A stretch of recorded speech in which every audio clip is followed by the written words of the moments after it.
dudes, I'm Hilah, and today on Hilah Cooking we're making a beautiful but simple apple cake recipe. This is perfect for Thanksgiving or fall. We're gonna do a cinnamon cream cheese frosting on top and decorate it with some cute little marzipan fruits. And then the coolest part about this cake is that the apple filling is actually baked into the cake, so it's perfect for lazy bakers like me and you.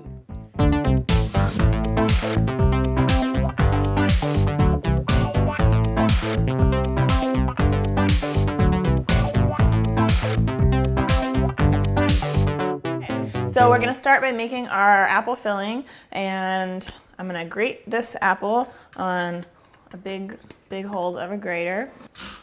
So you want about a cup of apple. I'm using a Granny Smith because they're nice and tart. Getting apple juice all over my shirt. What an idiot. Nice shot. Okay, then we'll put all of this into a bowl. We're gonna add some powdered sugar. I'm gonna use a 1/4 cup because I prefer desserts not to be like super crazy sweet, but you can use up to a 1/2 cup if you want a sweeter cake. And then some sliced almonds, and then a whole shitload of cinnamon, like a tablespoon.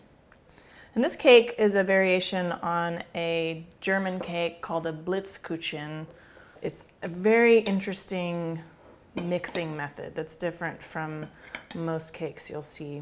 So this will you just set it aside, and the sugar and the cinnamon will draw some of the liquid out of the apples, and it'll be delicious. We can start on the cake.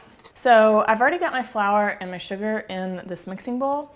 I'm gonna add my spices, and that is cinnamon, nutmeg, ginger, allspice, and then also some salt and baking powder. And we just want to get this mixed up together first. Low speed. And then I'm going to add some wet ingredients. So that I've got some milk. I'm going to add a little vanilla extract and a couple of eggs. And I like to just put it all in the same container. Don't need to beat the eggs. It is helpful. You'll get a much better result if all of your ingredients are at room temperature. So leave your eggs and your milk out for about an hour, as well as the butter.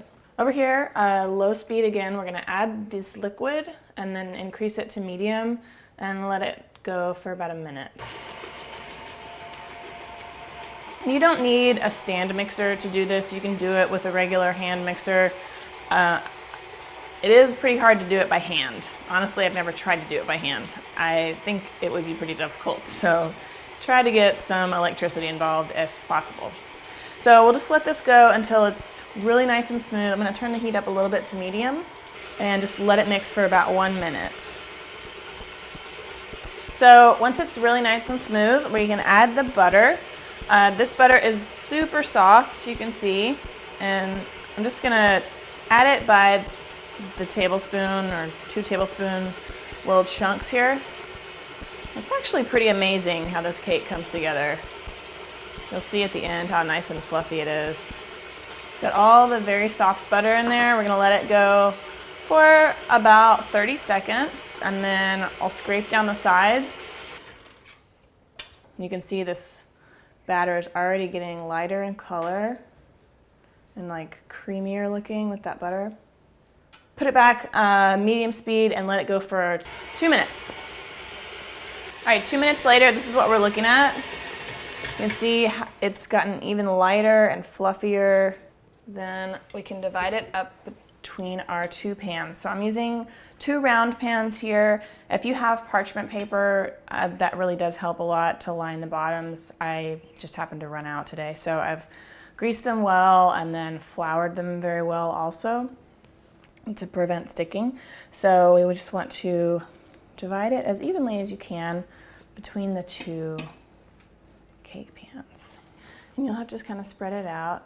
If you wanted to do an even simpler cake, you could just bake it in a greased and floured 9 by 13 inch pan and put the apple topping on it and not even worry about icing it.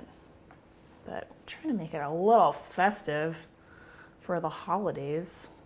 Mine did not come out all that even. One of them is significantly smaller than the other, but it's gonna be okay. If yours happens to be like that too, then you just wanna spread all of your filling on the thicker cake. That works better than spreading it on the thinner one. If yours are the same size, then kudos to you and just pick a cake. And go ahead and put all that sweet, sweet apple juice on there too. Okay, so then we'll just put these in the oven for 350 for 15 to 20 minutes until a toothpick inserted in the middle comes out clean.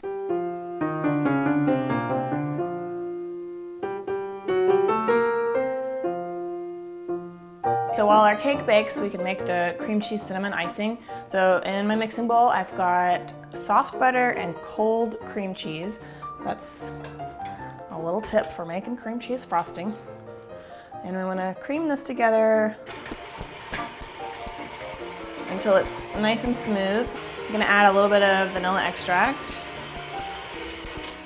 Okay, so once the cream cheese and butter is mixed up good and smooth together, pretty together, we can add a little cinnamon, or a lot, woo!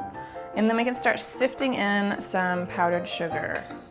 And the amount of powdered sugar that you add depends on how sweet you want your frosting. You could add anywhere from 1.5 cups to 3 cups. I like to sort of add it by the 1/2 cup portion and sift it.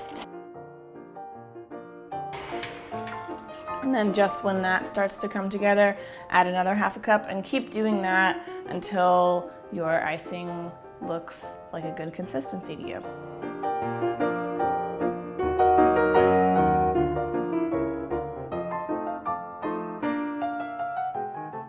So then once your frosting is nice and thick and spreadable like that, and or you have run out of powdered sugar like me, then it's ready to go. So we'll just leave it here at room temperature while our cakes finish cooking. When the cakes come out of the oven, we'll let them cool in the pan for 10 minutes and then flip them out and let them cool completely on racks before we ice them. Okay, once your cakes have cooled completely, it'll take about an hour. You want to put your apple layer on the bottom. We're going to top it with our plain layer, and voila, apple filling right in the cake. You don't have to do anything special. I love it. So then we'll put a little coat of our icing on it. Put a big blob in the middle and then spread it out, kind of a thin layer at first on the top and the sides, and that's called your crumb coat.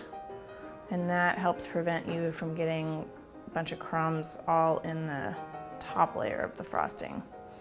Good, so once you've got a nice thin layer on the whole cake, you can go back over that and put on the rest of your icing. And y'all know I'm not a big cake decorator, but if you just take a knife, try to smooth it out in concentric circles to make it look a little bit better, maybe. But don't spend too much time on it, because I also have some super adorable little marzipan fruits that I made. I did another video about how to make these, so check that out if you want to see how to make some little marzipan. We got pears and some oranges and some little apples, and they're super cute. Marzipan is an almond paste, so they're completely edible. I like to just sort of pile up a few in the middle. It's like kind of like a cornucopia kind of thing happening here. Throw a couple around the side. So there we go. There's a gorgeous apple cake, and it really, I mean, you can be done with this, less than an hour and a half, and that includes letting it cool and everything. So we'll cut it open, and I'll show you what that pretty apple filling looks like. See? Like, you would never know that that apple filling wasn't like a separate thing that you baked in a pan and did all this special shit with. Super easy. So, oh gosh, look how beautiful. So check out the marzipan fruits recipe if you want to. And then I also did a cranberry walnut bread last Thanksgiving that would be another baked good that's full of fall festivity flavors. But I'm gonna eat some cake. The apple filling gets all sticky and sugary.